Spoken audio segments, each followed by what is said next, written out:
Hi sir. అండి. Sir Kukatpally లోపల love జిహాద్ అని చెప్పేసి అయితే ఒక విషయం అయితే చర్చలు అంటే బాగా పాపులర్ అవుతుంది. అంటే ఆ అమ్మాయి తెలుగు అమ్మాయి, అబ్బాయి హిందీ అబ్బాయి అంటున్నారు. ఆ అబ్బాయి ఫ్రెండ్స్ కూడా అమ్మాయిని వాడుకున్నారంట. మ్యారేజ్ చేసిన తర్వాత కూడా అలా వాడుకున్న ఎంతవరకు కరెక్ట్, అసలు అమ్మాయిలతో ఆడుకున్న ఎంతవరకు కరెక్ట్? ఇప్పుడు ఎన్నో స్వచ్ఛంద సేవా సంస్థలు మన హిందూ నిజాన్ని ఎక్కువగా ప్రోత్సహించే వ్యక్తులు ఎన్నో రకాలుగా అవేర్నెస్ తీసుకొస్తున్నా వీళ్ళకి బుద్ధి లేకుండా మా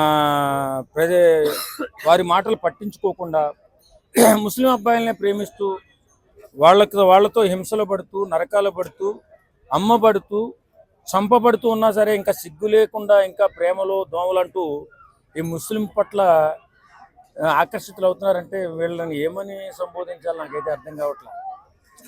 ఎందుకంటే ఎన్నో రకాలుగా సినిమాలు చేస్తున్నాం, సోషల్ మీడియాలో ప్రకటిస్తున్నాం, అలాగే చిన్న చిన్న షార్ట్ ఫిల్మ్ రూపంలో కూడా ముస్లిం సాంప్రదాయాలలో ఉన్నటువంటి వాళ్ళ పద్ధతులను వాళ్ళు పాటించుకుంటూ ఉంటారు.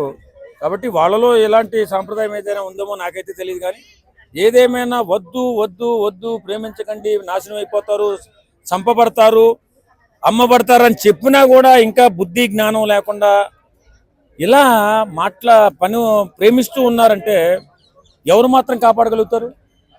నిజం వీళ్ళు హింస పెడతారని తెలుసు, చంపుతారని తెలుసు, అమ్ముతారని తెలిసి కూడా ఇంకా ఇంకా ఇంకా ఇంకా ప్రేమ అని మోసపోయామని ఇవాళ వచ్చి పోలీస్ స్టేషన్లో కేసులు పెట్టడం ఈ బుద్ధి జ్ఞానం ఉండాలి కదా. వద్దని చెప్తున్నారు కదా, మేధావులు చెప్తున్నారు, పెద్దలు చెప్తున్నారు. మీరు మీ ఉన్నటువంటి మీ సాంప్రదాయాల్లో ఉన్నటువంటి పిల్లల్ని పెళ్లి చేసుకోండి, అబ్బాయిని పెళ్లి చేసుకోండి, అమ్మాయిల్ని పెళ్లి చేసుకోండి, అంతే తప్ప వాళ్ళ సాంప్రదాయం ఏముందో మనకు తెలియదు కదా. వారు ఒక్కరు పెళ్లి చేసుకుని నలుగురు అనిపిస్తారేమో, ఎవడు చూశాడు మనకు తెలీదు. చాలామంది చెప్తున్నారు, మరి ఏం సాంప్రదాయం మనకైతే తెలియదు. కానీ ఏదేమైనా వాళ్ళకి తప్పులేదు. వాస్తవంగా వాళ్ళు ప్రేమిస్తున్నారు, వీళ్ళు ప్రేమించబడుతున్నారు. వద్దని చెప్పినా వీళ్ళు వింటలేదు. కానీ వాళ్ళ తప్పని మనం ఎలా అనుకోలేం. కాబట్టి బాధపడితే కానీ బోధపడదు అనే సంధాన వేళ అమ్మాయిల జీవితాలు ఉన్నాయి.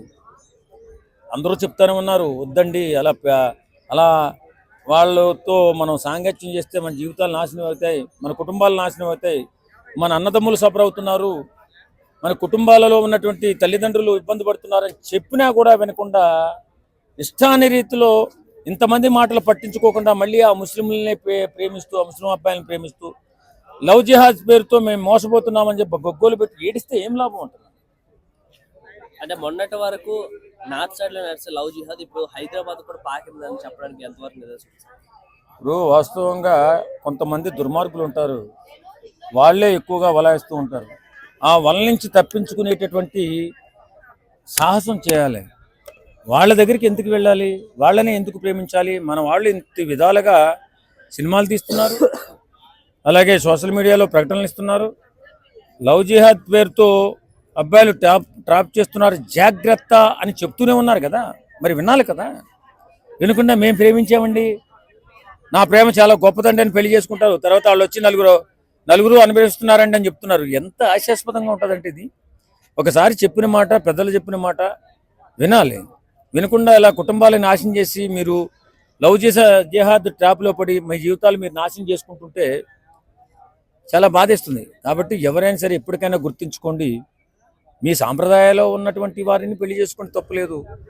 సంస్కారంతో మెలగండి, మీ కుటుంబాలకి చెడ్డ పేరు తేకండి, మీ అన్నదమ్ములు సబరయ్యేలా చేయకండి, తల్లిదండ్రులు ఆత్మహత్యలు చేసుకునేలా చేయకండి.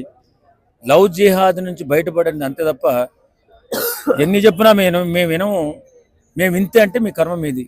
అంటే మొన్నట్లో బంజారాహిల్స్ లోపల ఒక లవ్ జిహాద్ ఇన్సిడెంట్ నడిచింది. అప్పుడు కరాటి కళ్యాణ్ గారు అయితే దీని గురించి వీడియోలో కూడా బాగా ఇచ్చేసారు. అయితే ఆల్రెడీ అక్కడ ఒకటి అయ్యింది తెలుసు. మళ్ళీ ఆ రోజు ఒక తెలుగు అమ్మాయి, హిందూ ఒక అమ్మాయి ముస్లిం కింద కన్వర్ట్ అయ్యింది. ఆమె చెప్పడం కూడా జరిగింది, ఇలా ముస్లిం అబ్బాయిని పెళ్లి చేసుకోవద్దు, లవ్ జిహాద్ నడుస్తున్నాయి, అమ్మాయిల్ని వాడేసి వదిలేస్తారని చెప్పినప్పుడు కూడా వింటలేరు. అలానే నా అబ్దుల్ మంచోడు అని చెప్పి చాలా మంది హిందూ అమ్మాయిలు చెప్పి తర్వాత ఫ్రిడ్జ్లోని సూట్ కేసులో దొరికిపోతున్నారు, సవాల్ అయిపోయి. అయినా సరే వాళ్ళు పట్టించుకోవట్లేదు. ఎందుకు అసలు హిందూ అమ్మాయికి మీరు ఏం చెప్పాలనుకుంటున్నారు దీన్ని బట్టి? బుర్రు లేని గాడిదిల్లాగా తయారయ్యారు వీళ్ళు, సంస్కారం లేని సంస్కారహీనుల్లో తయారయ్యారు, ఎక్కడా కూడా మానవత్వం లేకుండా తయారయ్యారు, తల్లిదండ్రులు చెప్పిన మాటలు వింటలేదు, పెద్దలు చెప్పిన మాటలు వింటలేదు, అవేర్నెస్ తీసుకొచ్చేటటువంటి పెద్ద మనుషులు చెప్పిన మాటలు వింటలేదు, సినిమాలు తీస్తున్నా పట్టించుకుంటలేదు. సోషల్ మీడియాలో ఎంత గగ్గోలు పెట్టినా సరే ఇలా లవ్ జిహాద్ పేరుతో చాలా మంది ట్రాప్లో వేస్తున్నారు, జాగ్రత్త సుమా అని చెప్పినా సరే ఈ హిందూ సమాజంలో హిందూ అమ్మాయిల్లో మార్పు రాకపోవడం మన దురదృష్టం. నిజంగా అలాంటి సంఘటనలు జరిగి బాధపడడం తప్ప, వాళ్ళు బాధపడిన తర్వాత వాళ్ళకి బాధపడుతుందో లేదో మనకు తెలియట్లేదు, కానీ వాళ్ళు బాధపడుతుంటే మన కడుపు కోత గురవుతున్నాం. కాబట్టి ఒక్కసారి ఆలోచించండి. మీరు ప్రేమించి పెళ్లి చేసుకోండి, తప్పులేదు. కానీ మీ సాంప్రదాయాలలో మీ వ్యవహారాలలో ఉన్నటువంటి వ్యక్తుల్ని పెళ్లి చేసుకోండి, ఆనందంగా జీవితాన్ని మరణించండి. ఈ లవ్ పేరుతో నాశనం అయిపోయే కంటే కూడా ముందుగా మీ కెరీర్ని నిలబెట్టుకోండి. మీ చదువు చక్కగా చదువుకుని మంచి ఉద్యోగాలు సంపాదించి మీ కాళ్ళ మీద మీరు నిలబడండి, మీ జీవితాన్ని సార్థకం చేసుకోండి తప్ప ఇలాంటి లవ్ పేరుతో నాశనం అయిపోకండి అని చెప్పి కోరుకుంటున్నాను. Thank you sir.